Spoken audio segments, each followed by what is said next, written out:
मेरे प्यारे भाइयों और बहनों, प्रभु यीशु मसीह के मधुर नाम में आप सबको मेरा नमस्कार।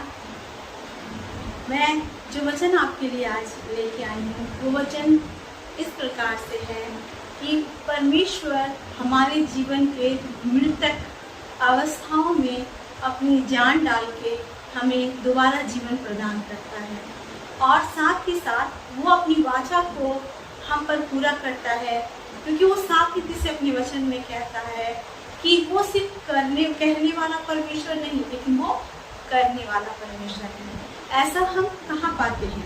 ऐसा हम यिर्मयाह के पुस्तक उसके 37 अध्याय के कुछ वचनों को पढ़ेंगे। आइए पढ़ते हैं। यिर्मयाह 37 का 12 से हम इस प्रकार से पढ़ेंगे। इस कारण भविष्यवाणी करके उनसे कह, परमेश्वर यहोवा यूं कहता है, हे मेरी प्रजा के लोगों, देखो मैं तुम्हारी कब्रें खोलकर तुमको उससे निकालूंगा और इज़राइल के देश में पहुंचा दूंगा। इसलिए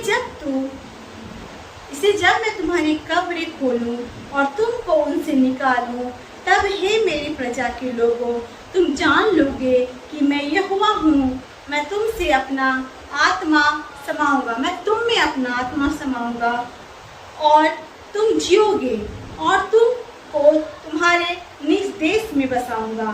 तब तुम जान लोगे कि मुझ यहोवा ही ने ये कहा और किया भी है। यहोवा की यही वाणी है।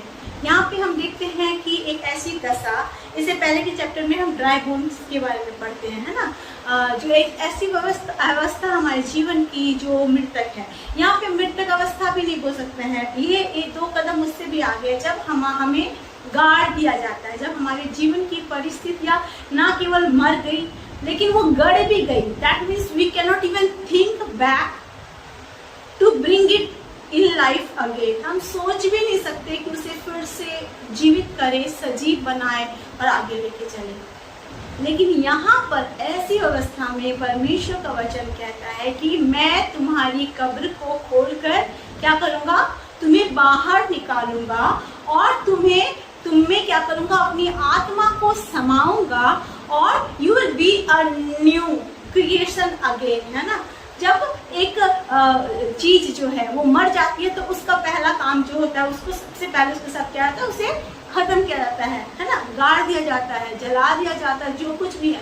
लेकिन परमेश्वर कहता है कि ऐसी अवस्था ये जब हमारे जीवन में आती है, जब हम खुद भी इस निर्णय को ले लेते हैं कि now there is nothing left, we cannot do anything, we cannot think of anything, क्योंकि आप सब क्या बोलते हैं, एक संस्कृत में वर्ड है तथास्तु, सब कुछ खत्म हो गया, अब एंड है। लेकिन उस वचन में परमेश्वर, है ना, आता है और वो कहता है कि तब मैं तेरी कब्र को भी खोलूंगा, है ना, कब्र को भी खोलूंगा और तुझे वहां से बाहर निकाल के क्या करूंगा, मैं सबसे पहले अपनी आत्मा को तुझे दूंगा और मेरी आत्मा तुझ में समाएगी। जब मेरी आत्मा तुझ में समाएगी तो क्या होगा, तुम फिर से एक नई सृष्टि के बन के जियोगे। और यहाँ पे एक वचन जो परमेश्वर ने साफ रीति से यहाँ पे लिखा है, वो मैं आपके लिए पढ़ना चाहूंगी।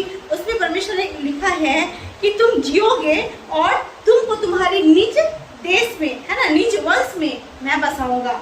और क्या कहता है कि और तब तुम जानोगे कि मैं ही यहोवा हूँ, मैंने कहा और मैंने किया भी है। इस संसार में ऐसे बहुत सारे लोग हैं मेरे प्रियो, जो बहुत सारी बातें हमसे कहते हैं लेकिन करते नहीं, है ना।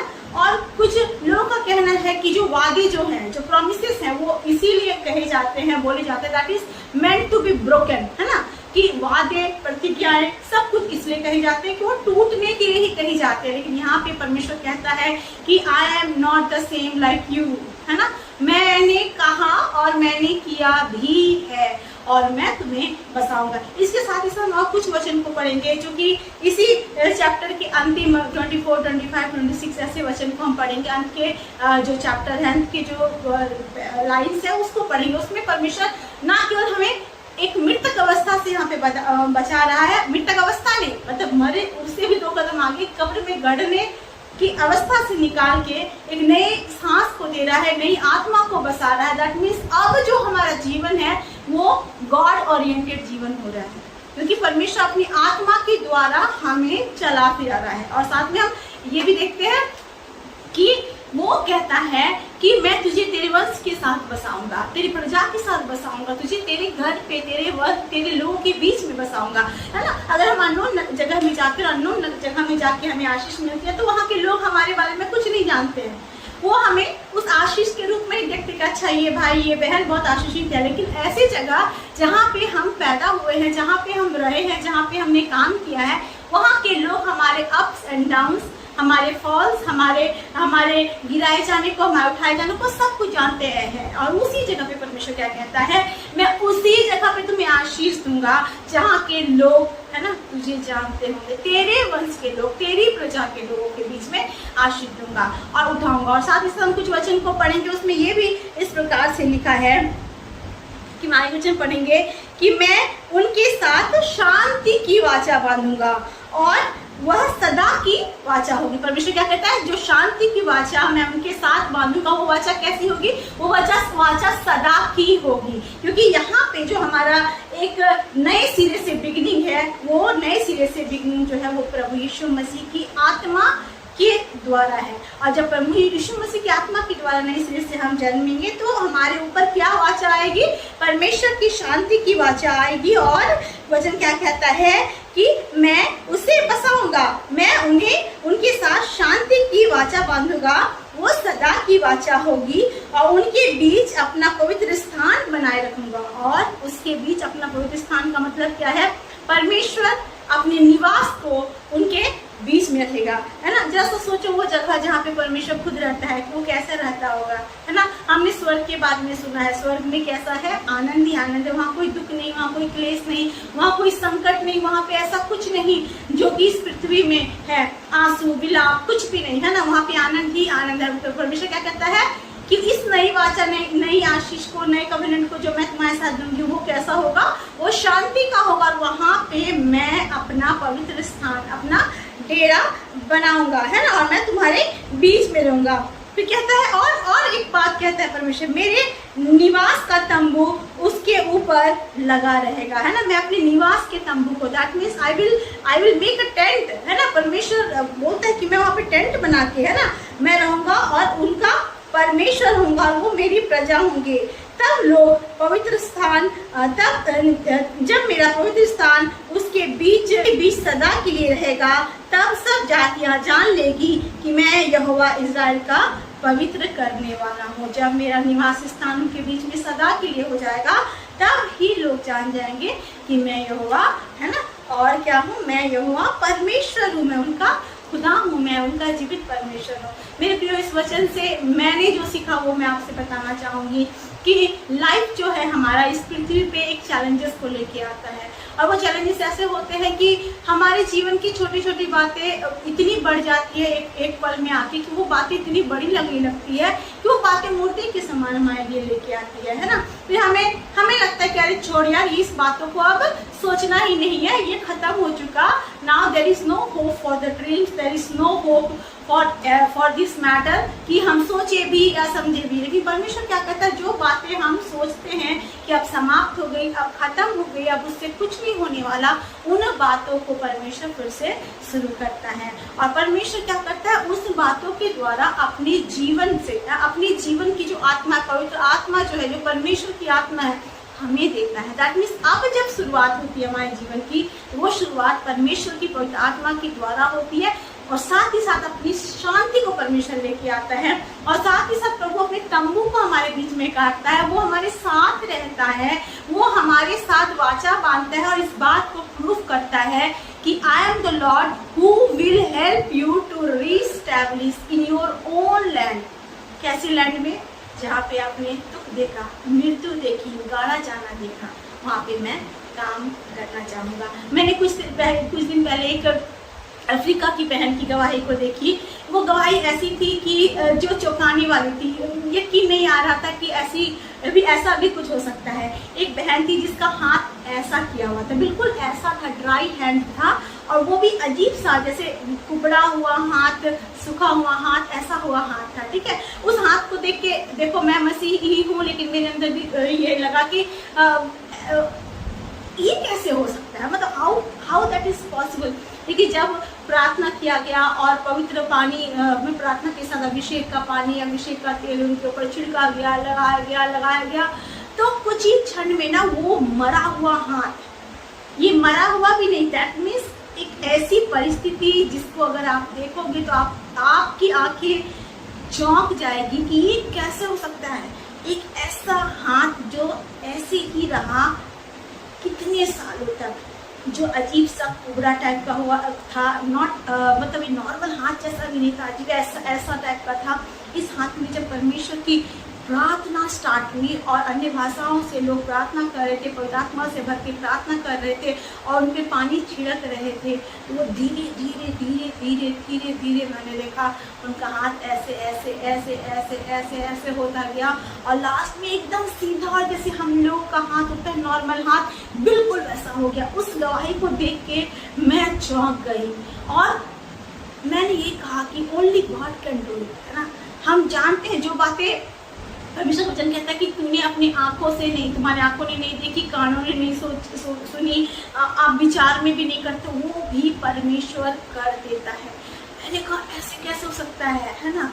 लेकिन ये तो एक क्रिएटिव मिरेकल था जो कि लोगों के सामने परमेश्वर ने किया और सबने प्रभु के नाम की गवाही दी। तो यहाँ पे भी एक ऐसी व्यवस्था दी गई है, अवस्था दी गई है, सिचुएशन दी गई है जहाँ पर बॉडी जो है कब्र के अंदर है ना।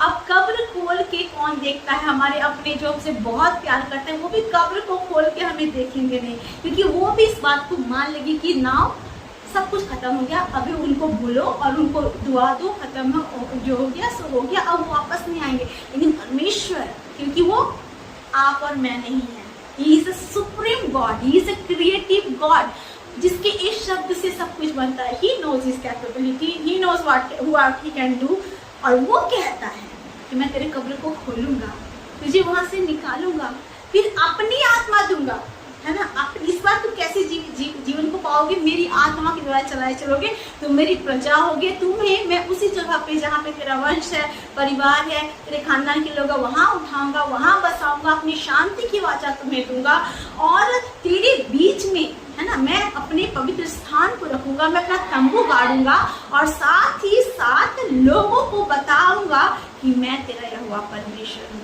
और यहाँ पे साफ से ये भी लिखा है कि मैं यहोवा सिर्फ कहने वाला नहीं, करने वाला भी परमेश्वर ठहरूंगा।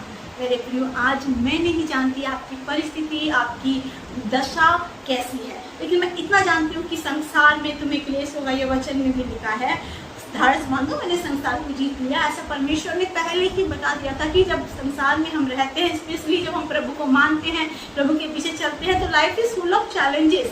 हर दिन हमें चैलेंज का सामना करना पड़ता है और इन चैलेंजेस में जब हम प्रभु को, अपने जीवन को, अपने कब्र में पड़े हुए सड़ने वाली अवस्था को सौंपते हैं और कहते हैं लॉर्ड हमसे तो नहीं हो सकता, हमने तो गिव अप कर दिया, तब परमेश्वर हमारे लिए उठता है और हमारी परिस्थिति को ऐसा बदलता है कि जो शरीर सड़ना चाहिए था वो शरीर प्रभु के लिए खड़ा होता है, आशीष पाता है, प्रभु की शांति की वाचा पाता है, एक नया जीवन पाता है, प्रभु की आत्मा के द्वारा चलाया चलता है। और उस शरीर को देख के, उस आत्मा को देख के, उस इंसान को देख के लोग कहते हैं कि अच्छा इनका परमेश्वर जीवित परमेश्वर है।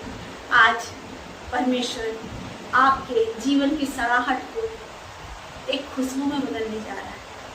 वो आपके जीवन के दुर्दशा को आपके लिए सबसे सुखद पल में बदलने जा रहा है।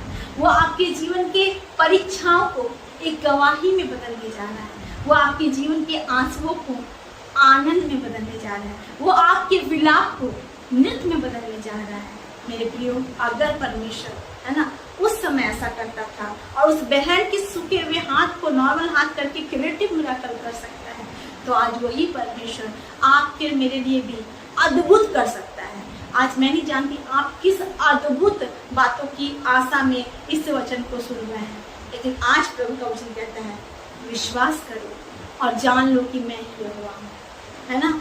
वो खुदा है, वो परमेश्वर है जो पानी में भी चलता है, जो तूफान को भी आज्ञा देता है, तूफान भी उसकी आज्ञाओं को मानते हैं, जो विपरीत परिस्थितियों में अपने कार्य को करता है, जब लोगों को लगता है कि नहीं ऐसा कुछ नहीं हो सकता, उस समय परमेश्वर कहता है कि मैं ऐसा कर सकता हूँ, क्योंकि परमेश्वर ने बारे में लिखा है कि जो असंभव है, जो कठिन है, जो किसी से नहीं होता, वो मैं कर सकता हूँ। तो आइए, मैं नहीं जानती आपकी परिस्थितियों को, लेकिन आप अपनी परिस्थितियों को जानते हैं, प्रभु के सामने अपनी परिस्थितियों को रखें और बोले, lord I want to have that creative miracle, I want to be really be a blessed person, जो आपकी पवित्र आत्मा के द्वारा चलाए चले, जो आपकी शांति की वाचा को थाम के आगे चले, जो आपके पवित्र स्थान में रहने वाला बने, जिसके जीवन से लोग जाने कि आप यहोवा परमेश्वर हैं। और आप हमें भी आशीष दे प्रभु जरूर आशीष देगा। वचन कहता है यहोवा ने तुझे स्मरण किया है, वो तुझे आशीष देगा।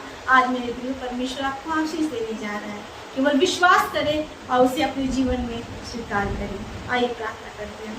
अनुग्रहकारी महान परमेश्वर पिता, मैं इस समय प्रार्थना करती हूँ प्रभु हर एक भाई बहनों के लिए परमेश्वर पिता, जो इस वचन को सुन रहे हैं परमेश्वर पिता, चाहे उनकी अवस्था बहुत ही खराब क्यों ना हो, कब्र में पड़े हुए सड़े हुए शरीर के जैसा हो क्यों ना हो परमेश्वर पिता, आज प्रभु आप उस कब्र के पार बाहर खड़े हैं प्रभु, आज आप उस कब्र को खोल रहे हैं परमेश्वर पिता, और एक नई आत्मा को देके, पवित्र आत्मा को देके प्रभु उन्हें फिर से खड़ा कर रहे हैं प्रभु। जो गिलानी, जो दुख, जो कष्ट से प्रभु वो लोग कब्र में गए प्रभु, आनंद के साथ वापस आएंगे प्रभु, and they will be established once again in Jesus name। मैं प्रार्थना करती हूँ पिता, मैं विश्वास करती हूँ असंभव को संभव आप करने जा रहे, अपनी शांति को उनके जीवन में उंडेल रहे हैं पिता। हर एक आंसू, हर एक दुख, हर एक व्यथा दूर हो रहा है प्रभु, और लोग आपके क्रिएटिव मिरेकल्स को देखने जा रहे हैं पिता। प्रभु राज में, देश देश में प्रभु, इजराइल में, हर जगह तेरा कार्य फैलने पाए प्रभु, और लोग जाने यहोवा परमेश्वर जीवित है, जो सिर्फ बोलता नहीं लेकिन करता है परमेश्वर, जिसकी प्रतिज्ञाएं सिर्फ सुनने के लिए नहीं होती लेकिन पूरी होने के लिए होती है पिता। मैं धन्यवाद करती हूँ प्रभु, आपने हर एक के लिए संभव किया। निश्चय आप जिन भी भाई बहन ने इस प्रार्थना को विश्वास के साथ ग्रहण किया, आप उनके लाइफ में मिरेकल करने जा रहे हैं प्रभु। आपका धन्यवाद। इस चैनल के माध्यम से अपनी महिमा को प्रभु आप उठाने जा रहे हैं प्रभु, आपका धन्यवाद। यीशु के नाम से इस प्रार्थना को मांगते हैं और पा लेते हैं। आमीन। Praise the Lord. God bless you.